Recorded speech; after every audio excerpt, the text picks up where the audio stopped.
So Newsnight now on BBC Two with Kirsty Wark.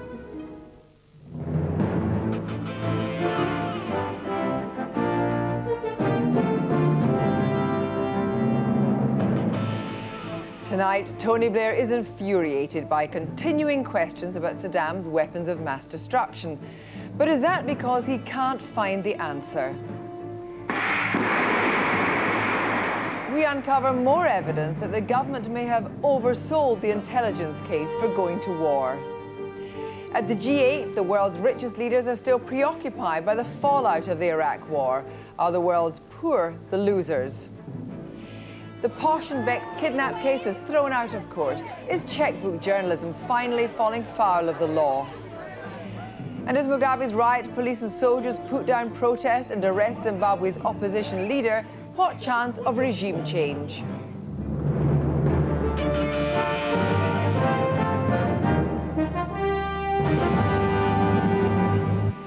Good evening. Tony Blair is flying back from the Evian summit into heavy turbulence. His angry denial of Claire Short's allegation that the public was duped over the question of WMD has not reduced the temperature. Robin Cook has called for an independent inquiry. 73 MPs, including 50 Labour backbenchers, have signed a motion deploring the failure of the coalition to find any weapons of mass destruction, and the opposition is threatening to drop its support for the government. Now, we've spoken to a senior figure intimately involved in the drawing up of the Blair weapons dossier, who says the intelligence community was uneasy at the way some of its information was handled. Here's Susan Watts. But they weren't saying there was a link to Al-Qaeda, and they weren't saying it was weaponized and threatening us in 45 minutes. That's where the spin came in. It is beginning to look as if the government's committed a monumental blunder. Over the weekend, the storm over the missing weapons of mass destruction focused down on one key point. Was the British public duped over the urgency of dealing with Iraq's banned weapons? The government's claim that Saddam could mobilise these within 45 minutes is already looking shaky. But on the Today programme this morning, the Foreign Secretary, Jack Straw, suggested it had never been a key part of the argument. If you look at, for example, the key speech that the Prime Minister made on the 18th of March before the House of Commons, from my quick rereading of it this morning, I can, for example, find no reference to this now famous 45 minutes. But the reference to 45 minutes was there in the Prime Minister's speech to the Commons on the day he published his famous weapons dossier.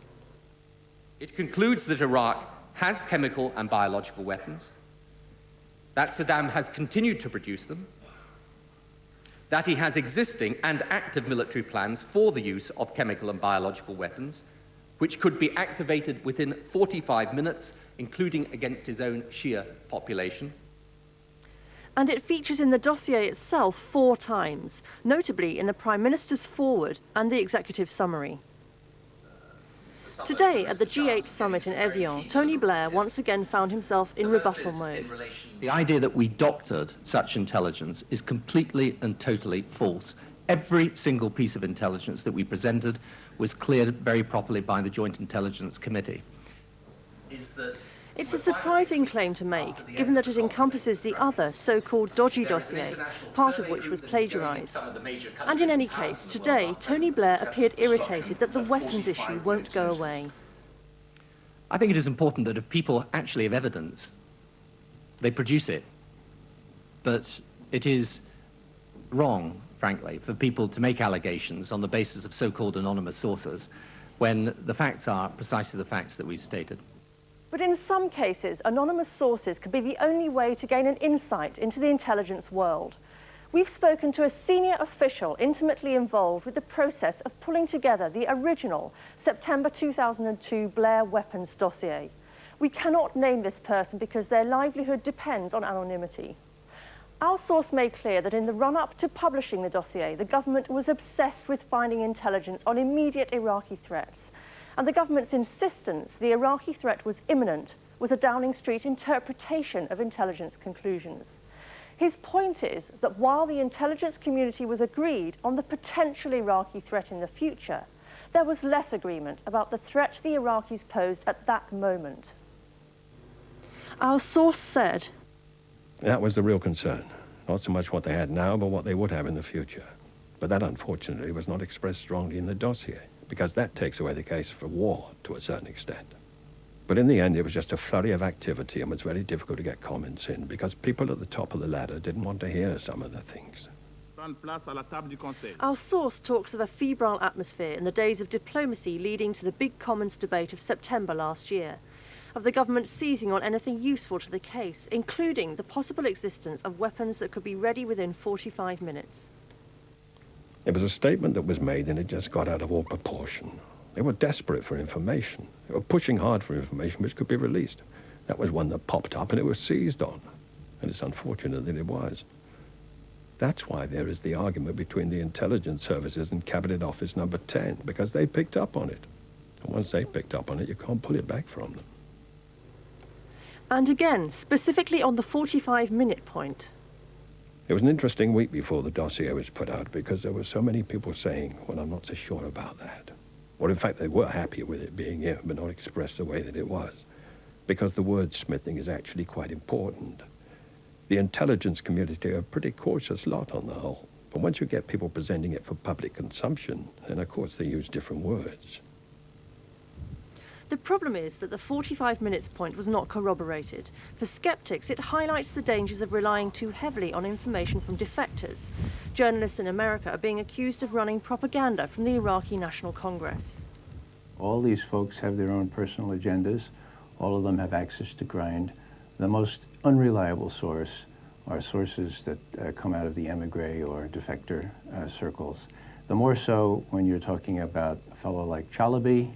Chalabi has been out of Iraq since the Brooklyn Dodgers have been out of New York City, and that's a long time indeed. Back in February, Colin Powell talked of the existence of mobile weapons labs. Material from defectors is behind the confident insistence by politicians on both sides of the Atlantic that they've now found them. But our source, who is in an excellent position to know, and spoke of being 90% confident these claims were correct on the day the Pentagon showed the trucks to the world, now puts that confidence level at just 40%. A CIA report last week says the Iraqis claim the trucks were used to produce hydrogen for military weather balloons. But with the war over, does all this really matter? Perhaps intelligence service concern about a future threat from weapons of mass destruction was enough to justify military action.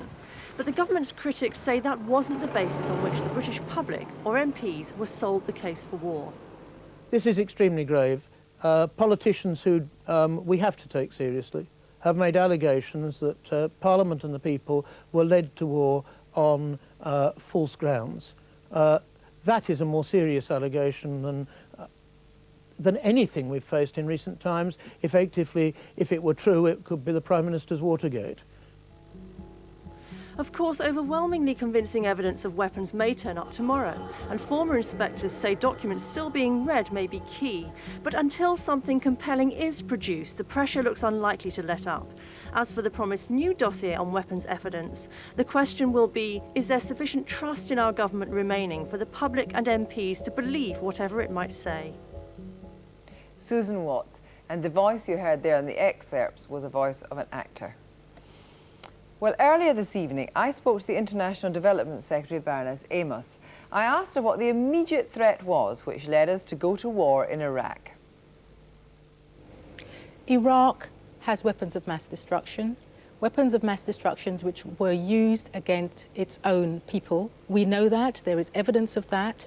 We have had 12 years of UN Security Council resolutions which have been broken, and the final report from Dr. Blix, 173 pages, made it absolutely clear that there were a number of unanswered questions with respect to Iraq's chemical, biological and nuclear weapons program. According to the intelligence community, it was agreed, as some of the intelligence community has spoken to us, it was agreed that the potential Iraqi threat in the future was there, but there was much less agreement about the threat it posed.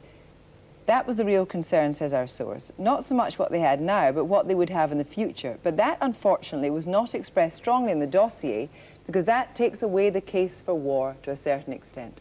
Well, in our view, Iraq posed a threat. In the view of the members of the Security Council, last November, Iraq posed a threat to international peace and security. That is why we had a Security Council resolution passed. It was absolutely clear. And I think that time will answer these questions. In the dossier, it says that Iraq can deploy chemical and biological weapons within 45 minutes. How do you know that is accurate? We knew that on the basis of the evidence available to us at the time. Tony Blair said today that every detail was signed off by the Joint Intelligence Committee. That's not always the case. But in the case of the information in the dossier, that was so. Which dossier? The dossier which was published. The first dossier that was published in September, or what about the dossier in February, which was then found to have been plagiarised? Did they sign off on every detail on that? No, the first dossier was signed off. The second dossier, and I think that it's really important that people recognise this, that none of the information in the second dossier was actually questioned. What was questioned was the fact that the sources were not acknowledged, but the information in the dossier was not questioned. Was it signed off by the Joint Intelligence Committee? Well, the intelligence information which was contained in that dossier would have been signed off. But was the actual dossier itself signed off? But the dossier contained information that was a mix of intelligence information and information from other sources. So it wasn't signed off by the Joint Intelligence Committee? The intelligence information would have been signed off. So the intelligence information was signed off then, but not the general thrust of the dossier? Well, the Joint Intelligence Committee is responsible for signing off intelligence information. This is what I've said. The problem is, coming back again to our intelligence source, that a statement was made about being able to activate banned weapons in 45 minutes, and it just got out of all proportion. They were desperate for information. They were pushing hard for information which could be released. That was one that popped up and it was seized on, and it was very unfortunate it was. That's why there's the argument between Intelligence Service and the Cabinet Office number 10, because they picked up on it. Once they picked up on it, you can't pull back from them. The problem is, Baroness Amos, you can't pull back from it, but there's absolutely no evidence that Saddam Hussein could have launched that operation within 45 minutes, because you haven't found it. This is information that was available to us as a government. I think that time will answer these questions.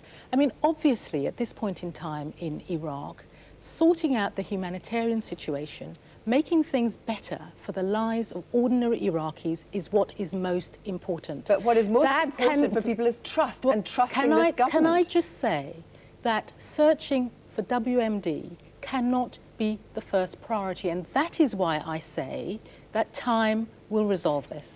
Baroness Amos, do you agree that trusting your government is very important? Of course I agree that trust in a government is important. Do you agree that this government cannot seem to be trustworthy until weapons of mass destruction are shown to exist? No, I don't agree with that, because if you look at what the Prime Minister said to Parliament in March, when he went through the arguments absolutely clearly, if you look at what Jack Straw said in Parliament many, many times when he went through the arguments absolutely clearly, to now pick up on one element of a dossier and say that the British public... It's a major element. When I say that to pick up on one aspect of a dossier and say the British public cannot now trust the British government, I do not agree with.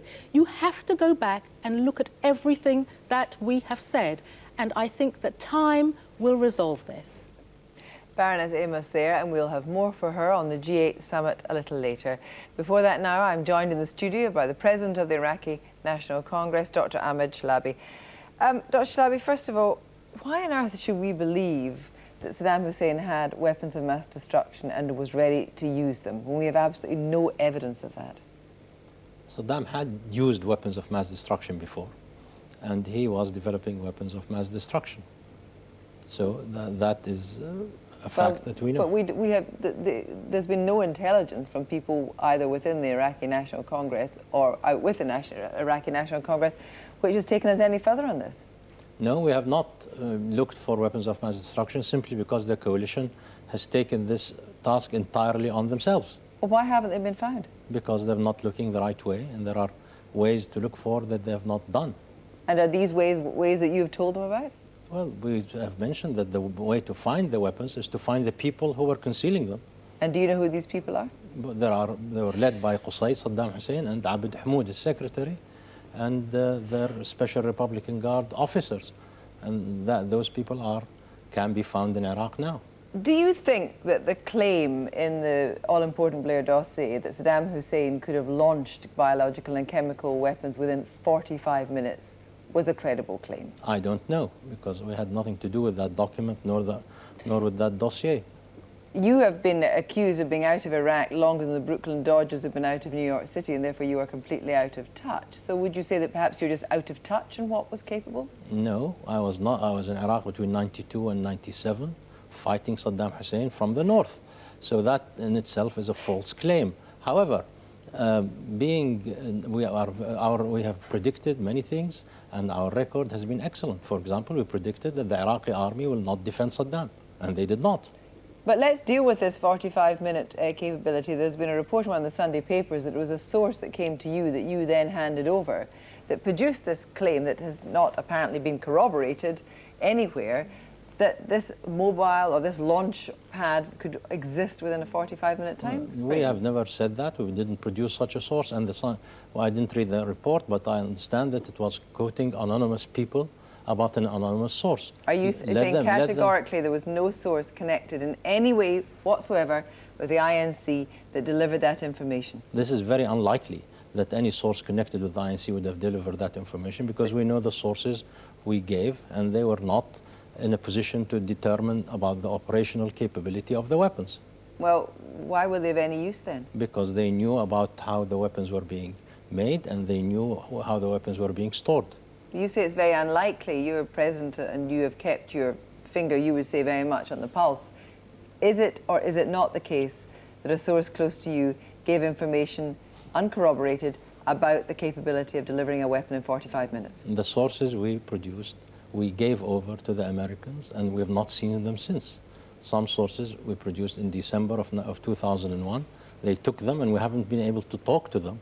We asked to talk to them, but we were not allowed to. So we really don't know what they said in the year and a half that they had been with the Americans. So our sources, for knowing what the kind of knowledge they had, I would say that they are unlikely to have said that they can use chemical or biological weapons in 45 minutes. Do you think you're being sidelined in the post-Iraq strategy? No, we are in Iraq. We are in Baghdad. I just came from Baghdad. I was there 3 days ago. And we are in our country, and it's very difficult to sideline us in our country. What do you think is your immediate role in your country? My immediate role is to help build civil society and help establish a democracy in Iraq. Dr. Labby, thank you very much indeed. In an accident of international scheduling that must have delighted Jacques Chirac, the first World Leaders Summit post-Iraq was in the French resort of Evian. Ironically, and to the fury of aid agencies, the only real progress at the G8 summit was an international conflict rather than helping the world's poor.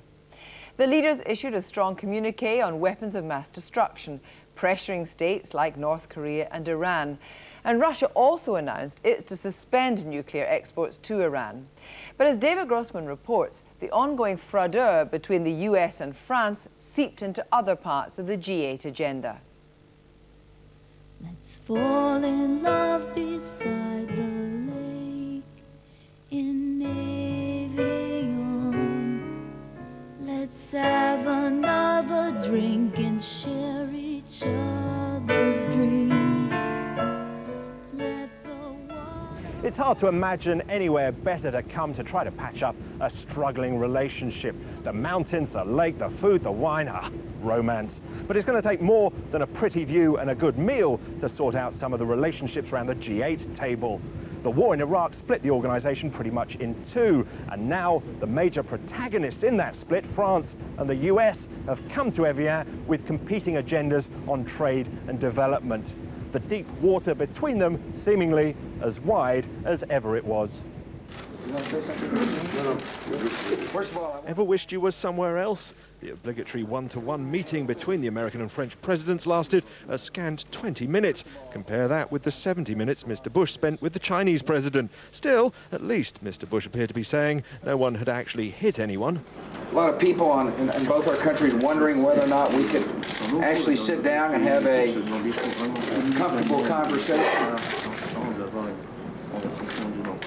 And the answer is absolutely. We can have disagreements,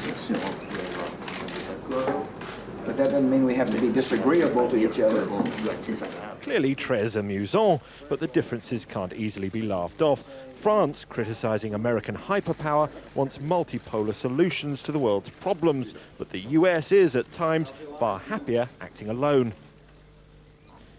On AIDS, the US has promised a huge $15 billion to help fight the disease in Africa, but only a fraction through the multilateral global fund, and even that conditional on the EU matching it with $1 billion of its own.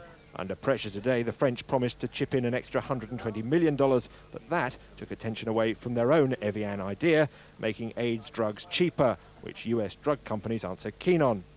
On trade too, lots of distance. The French idea is to ban export subsidies on agricultural products like cotton and milk, known as dumping. This can smother farmers in developing countries, and it's something that America does. The Americans, though, see the problem for the third world economies as production subsidies. In other words, the EU's common agricultural policy that France is so keen to hang on to. So, amid the we're all friends again bon ami, each rejected the other's ideas. I think it's happening partly because these were issues that were in play even before the Iraq standoff, but also because there is a degree to which we are seeing what was a game or a standoff at the level of high politics trickle down into broader political relationships. So why are some European leaders still furiously propelling themselves to what can seem like foolish and avoidable conflict with the United States? Like this chap, are they just playing to the crowd? It speaks volumes that in Europe, where you have Chirac and Schroeder facing decreasing popularity because of economic troubles, efforts to try to revamp the pension system and the tax system, the one thing that they have going for them that seems to continually provide them political support is the idea of standing up to George Bush.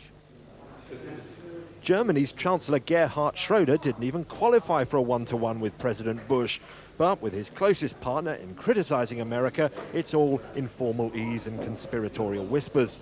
He might have missed out on a Bush bilateral because the German development minister yesterday said the US had duped the world over Iraqi weapons of mass destruction. Today, that minister's deputy was in Evian trying to repair the damage. The relation between Germany and the United States is improving. It is on the working level. Me as G8 Africa representative, I have cooperated very well with my American colleague.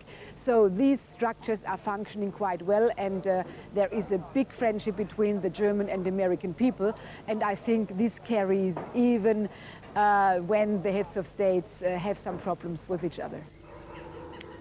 The G8 is economically huge, but also in Evian by invitation are some smaller nations who struggle to keep up with the powerhouses. One of them, Mexico, did have an extremely warm relationship with the US, but that was before Mexico failed to use its place on the UN Security Council to back President Bush over Iraq. But Mexico's leader told me all that was now in the past. Today we didn't even talk about the subject. Today we spoke about the bilateral agenda, we spoke about the challenges that we have between the United States and Mexico.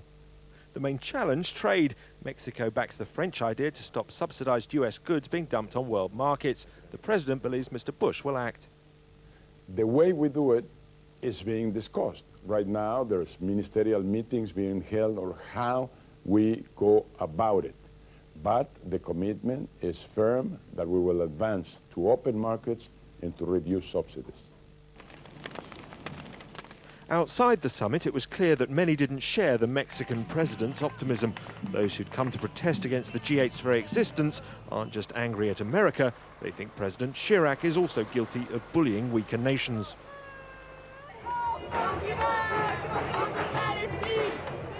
Even at peaceful demos, President Chirac's opposition to the war counts for little. We can't believe that Jacques Chirac is telling the truth, you know. We can't even more believe in this point of view nowadays. I'm sorry about that. But he was against the war. Of course he was, and we are very proud of that. But we can't follow this vision nowadays. Who has decided democratically that the 8 richest countries in the world, or the 7 richest in Russia, should decide which way the world should be run? How the spoils of a war that nobody wanted should be cut up? And what about Monsieur Chirac? Is he still your friend? He was against the war. no. I think it's just a political joke. It's A not joke? Oh, it's a joke. Why is it a joke? It's not the reality. For him, it's just a political joke. A joke, but with a serious message. Aid charities like Oxfam think that the competing agendas of the US and France has meant that this G8 has failed to secure real progress on trade and development. Overall, the G8 has been enormously disappointing. I mean, you know, there's been a little bit of progress on AIDS. President Bush came and put some money on the table. The European Union has responded with a small amount of money. But on other issues like debt cancellation, like on trade, like on aid for things like education, they've really fallen far short of what they promised last year. Let the water wash away these troubled times. The waters here are reputed to have health-giving powers, but healing the splits in international relations and agreeing an agenda to help the poor, well, that, it seems, will take something a little bit stronger than Evian. Nothing we can do for them in Evian. David Grossman, well, I began the second part of my interview with the International Development Secretary by putting it to her that the summit had failed. Undermined by the fallout of the war with Iraq, it was all talk and didn't deliver anything concrete. No, it's not just about talking. Last year, the G8 agreed an Africa Action Plan. This year, they focused on implementation of that plan. What was really important last year was that we moved to something different and new between Africa and the developed world. A different kind of partnership, which was about responsibility, a shared responsibility, a responsibility that the developed world said that it had to provide the resources that were needed for the countries that were committed to putting the right kinds of policies in place. But surely the French policy, for example, to end the dumping of goods, for example, cotton, on the third world, it wasn't even discussed. And Oxfam's absolutely furious about this. This would make a huge difference, and it wasn't even on the table. It's not that it wasn't discussed. We couldn't reach agreement. There was an issue here which goes broader than the discussions which are happening within the World Trade Organization. We all know that trade is difficult because there are a number of national interests that are being cut across here.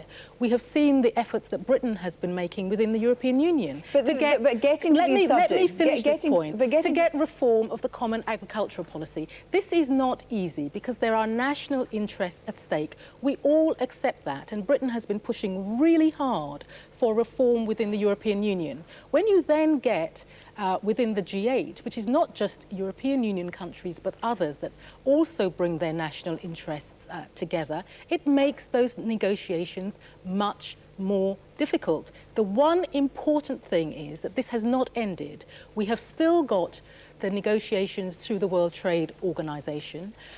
We want to see progress on this. I mean, we pushed very, very hard to have the concerns of developing countries put at the center of these negotiations. But it wasn't. We haven't got, that's not true, because what we have seen for the first time, because of the resources that we and others have given to build the capacity of developing countries, to enable them to really engage in these negotiations, what we have seen for the first time are some really difficult negotiations, really difficult issues being put on the table which matter to developing countries. But the problem is they're not resolved. We haven't resolved them. And this is the G8 summit. We haven't resolved them yet, but I am still confident that we can get some progress on this. Well, water and sanitation was meant to be central to the whole summit, and WaterAid are absolutely furious. Nothing has happened. It's a total washout, as they say.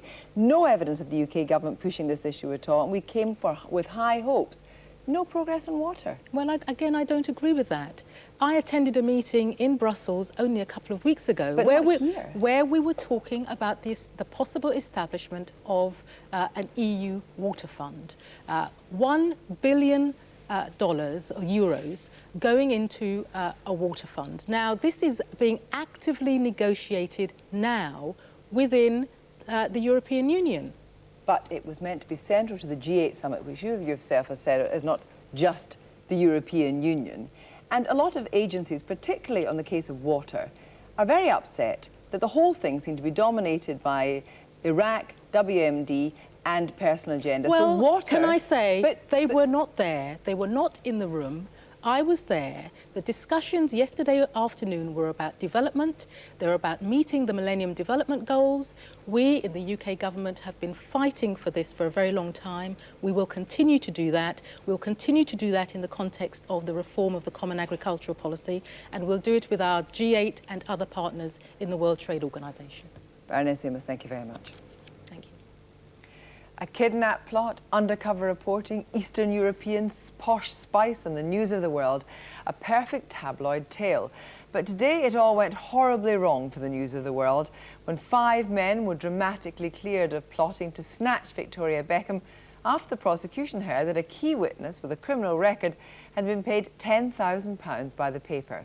Now, Judge Simon Smith has referred the tabloid to the Attorney General after defence lawyers claimed it had shown complete contempt for the administration of justice, and the Press Complaints Commission is also in the case. Here's Tim Samuels.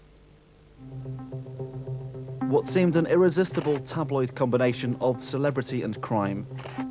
A plot to kidnap Victoria Beckham, wife of the England football captain. But today it dramatically emerged as nothing more than a piece of fiction. It was a complete shambles. The police, according to what was disclosed today in court, were told at the very last moment about the kidnapping by the News of the World. They were told the identity of the proposed victim at the very last minute. So they were manipulated from the outset. And I think they were bounced into the whole thing.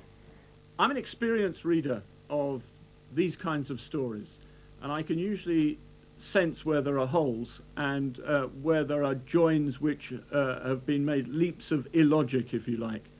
I couldn't grasp the idea that 5 men who'd been in the country for such a short time, a couple of them very young, a couple of them with good qualifications, had really been involved in a proper kidnap plot. In tabloid terms, the timing of the scoop was perfect. Last November, at the height of a ferocious circulation battle, the News of the World and the police were on the back foot over royal revelations. And then along came a story which now emerges as having been quite literally too good to be true. That glittering scoop is today looking rather shabby. The case collapsed after the prosecution said a key witness wasn't actually reliable enough to give evidence. A conclusion reached after learning a few facts about the witness, a 27-year-old Kosovan parking attendant. The News of the World paid him £10,000. He'd been having financial difficulties and had previous convictions for offences of dishonesty. In the words of lawyers fighting this case, it seems more like a put-up job. The payment was paid in on the 4th of November of the year 2002, and in court today, the Crown said it was paid in at 9:36. £10,000 paid out by the News of the World to its Kosovan witness, but the date is far from random. Crucially, the payment was made just before the charges against the then alleged kidnappers were brought. Under the Press Complaints Commission guidelines, that's significant. As the PCC states, no payment or offer of payment to a witness should be made in any case once proceedings are active. that's when charges have been brought. But where proceedings aren't active, but likely and foreseeable, less rigorous rules apply. Editors must not make or offer payment to any person who may reasonably be expected to be called as a witness, unless the information concerned ought demonstrably to be published in the public interest. Here, exposing a crime might count as public interest. I have seen the documents which authorised the payment to Mr. Gashi, and that was done on the 31st of October, and the story appeared on the 3rd of November. In other words, it was rushed through before the story appeared. I think that was a way of trying to circumvent the problem that they knew they would face in terms of having paid a potential witness. Impinging the self-regulating guidelines of the PCC is one thing, but being in contempt of court is quite another. Prejudicing cases can incur hefty fines and even prison sentences. Today, the judge in this case said he was referring the matter to the Attorney General. I have no problem with a responsible press. I have a big problem with an irresponsible press, and unfortunately the News of the World have proven themselves to be that. And I think the comments made by Rebecca Wade and by representatives from News International at the last parliamentary hearing on the PCC and whether the press ought to be properly regulated are absolutely breathtaking in their audacity. The Lord Chancellor has already given the press one last chance at self-regulation. The News of the World are tonight standing by their story. But the legal fallout from a case involving Britain's biggest newspaper and its biggest celebrity could yet kick into touch checkbook journalism. Tim Samuels. Well, a little while ago I spoke to the new chairman of the Press Complaints Commission, Sir Christopher Meyer, and asked him what he made of the News of the World having paid a convicted criminal £10,000 for the Beckham story. Well, I'm bothered, of course, that the administration of justice has collapsed as far as this case is concerned, and of course by what the judge has said and his suggestion that he may have to refer this matter to the Attorney General. My task, which is an urgent task, and I'm on to this already, is to assemble the facts, hear what the editor of the News of the World has to say, and we've been in touch with him this afternoon. If this matter is referred to the Attorney General, he presumably will express an opinion, and I want to hear that, and I need to read the full judgment. Having assembled the facts, you're then in a position to come to a substantive judgment. But it's not a good day when a case collapses, and it is a matter of very great concern to me. Since the News of the World broke the story on the Beckhams in November of last year, the Press Complaints Commission has since then significantly strengthened that bit of the code of practice that deals with witness payments. It is now banned. Newspapers may not pay witnesses in criminal trials, nor may they pay people who might reasonably be expected to be called as a witness in a criminal trial. So we do, as far as the PCC is concerned, find ourselves in a situation different from that which obtained when the News of the World broke their front page story. But nevertheless, despite the fact the code has since been strengthened, the News of the World must have known they were sailing so close to the wind that in order to get a story of its celebrity, they were preparing to risk a kidnap. Kirsty, I am not the editor of the News of the World, and I was not the editor of the News of the World then. I cannot put myself into the brain of the editor of the News of the World. All I can say to you tonight, and this is what the chairman of the Press Complaints Commission ought to be saying to you tonight, this case is a matter of concern.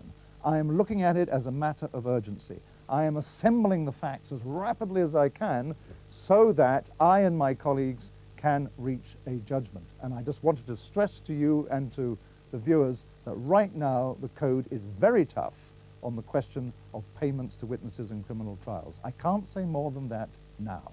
You said when you took over the PCC you wanted to evolve the role of the organisation. Are you prepared to stand up to tabloid editors? What on earth is that? For a question. What I am prepared to do, and my goodness have I said this many, many times, I cannot justify my position as chairman of the Press Complaints Commission unless I am independent and seen to be independent. And that independence relates not only to editors, but all those pressure points in society that would want me to move in one direction or another. I intend to be independent, full stop, and that includes tabloid editors. Are you sure you have the sanctions to stop them? Yeah, I'm pretty confident about that. I mean, every now and again people come to me and say, you ought to have the power to levy fines and monetary compensation and all that. I'm not in favor of that, as I don't actually think that's a very effective sanction. I think the sanction of having to, when a negative adjudication goes against you, to confess very publicly and very openly in your own newspaper that you got it wrong, I think that's a tough sanction, and I know it is because editors hate doing it. And very briefly, when you spoke to the editor of the News of the World today, was he contrite? It was a member of my staff who spoke to the News of the World. We will continue our assembly of the facts with the News of the World, with the Attorney General's office, if relevant, and through looking at the judge's summing up, then we will reach a conclusion. And I'm not saying more than that tonight. Sir Christopher Meyer, thank you. Thank you. Well, we asked News International for an interview tonight, but they declined. Soldiers and police are tonight patrolling the streets of the townships of Harare after a day of violence in Zimbabwe. Today, the country's opposition MDC began a coordinated mass action of marches and strikes, part of what they called a final push, aimed at forcing President Robert Mugabe to step down. The authorities moved quickly to put down the marchers. Opposition leader Morgan Tsvangirai was arrested early this morning and charged with contempt of court for refusing to call them off. He was later released. Some protested by staying away from work. This is not the action of a government that is confident in its own legitimacy. Andrew Meldrum was the last foreign correspondent in the country and was expelled by the authorities despite a court ruling saying he could stay. He says the regime's now on the defensive. The government responded as everyone expected it to, with a great deal of force, with a massive show of the police, of the army, with arms, tear gas. There were shootings, a lot of rifles being carried by police on buses and things like that. They have responded with force. The demonstrations have been low level, skirmishes around the townships and a little bit in the city center, fairly low level, but the fact that the government had to use so much force to try and discourage it shows that they're really quite frightened by the whole idea of a public demonstration against the government. Of those who did attend the rallies, the opposition MDC reports that several of its prominent members were arrested. Riot police fired tear gas at a crowd of about 6,000 students attempting to march into the centre of Harare. And the centre of the city saw more violence. Dozens were arrested, more beaten up, with reports of around 50 people, men and women, forced to lie in the street and be beaten with batons and homemade whips. State radio, meanwhile, called the protests a flop, making no mention of any clashes. I think we've got to internationalise this. We want to see the United Nations involved. I'm not calling for military action, but I would like to see a resolution passed which would put on the ground monitors, at least to ensure that food is fairly distributed in Zimbabwe. That would give Mugabe a signal that the international community was now not prepared to allow him to go on oppressing his people in the way he has been. Zimbabwe is facing its worst economic crisis since independence, with inflation at 269% and acute shortages of food, cash and medicines. Robert Mugabe may be feeling more vulnerable, but observers say that makes the situation more dangerous still. This could be the final showdown, and it could mean terrible bloodshed. It could mean a crisis of proportions that we can't imagine unless we do something. And the people who are so brave, who have not gone to work but have gone out on the streets to demonstrate in peace, need that solidarity from us, and they deserve to have it. And I just feel completely flummoxed about how it is that nothing is happening and nobody is doing anything, and it's not far away, it's a few hours by plane. We could be there, and those people need us to be there with them, supporting them. It's been announced today that Zimbabwe remains suspended from the Commonwealth. Foreign Secretary Jack Straw said the country's most urgent need was the resumption of dialogue between political parties. But both sides seem a very long way away from the table.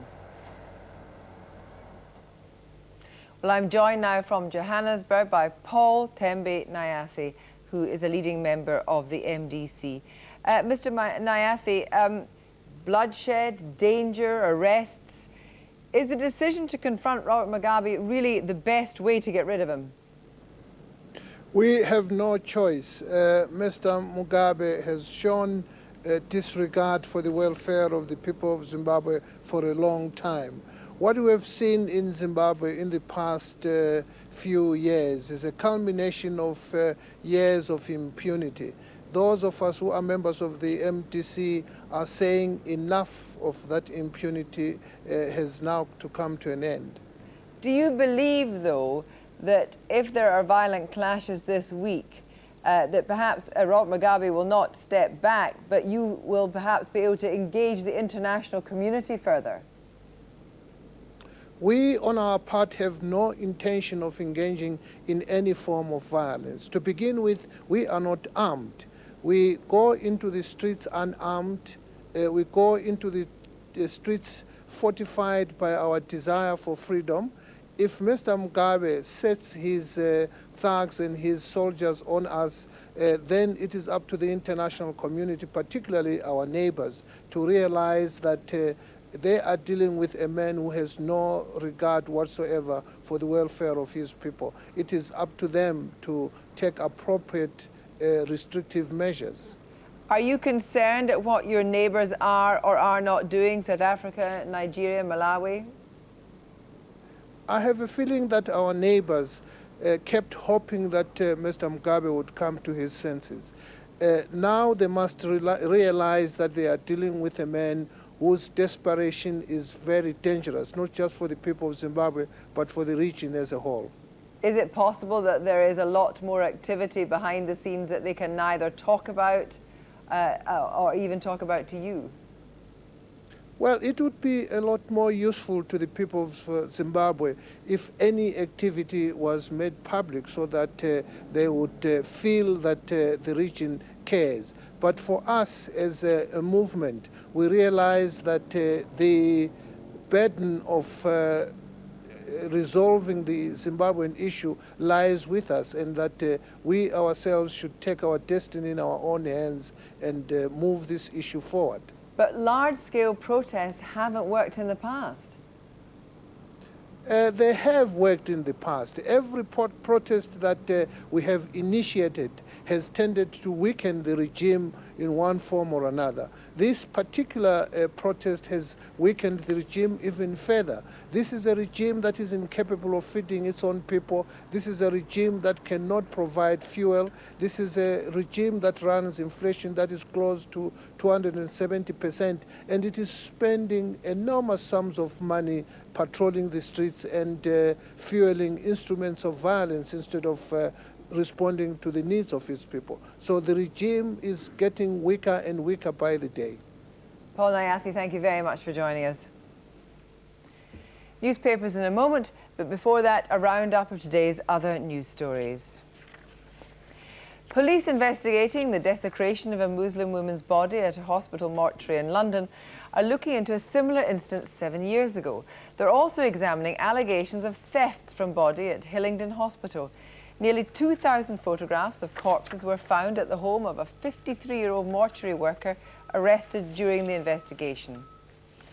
The Labour MP Anne Clwyd, who is in Iraq as the Prime Minister's Special Representative on Human Rights, has come under attack from bandits near the northern town of Kirkuk. Shots were fired at a convoy of 8 cars which he was travelling in from Baghdad. American troops and Kurdish fighters who were escorting the convoy fought off the attack. Nobody was injured. The Queen has attended a special service at Westminster Abbey to mark the 50th anniversary of her coronation. Members of the royal family joined representatives from the government, the Commonwealth and 1,000 members of the public for the event. In the United States, federal regulators have relaxed rules restricting media ownership.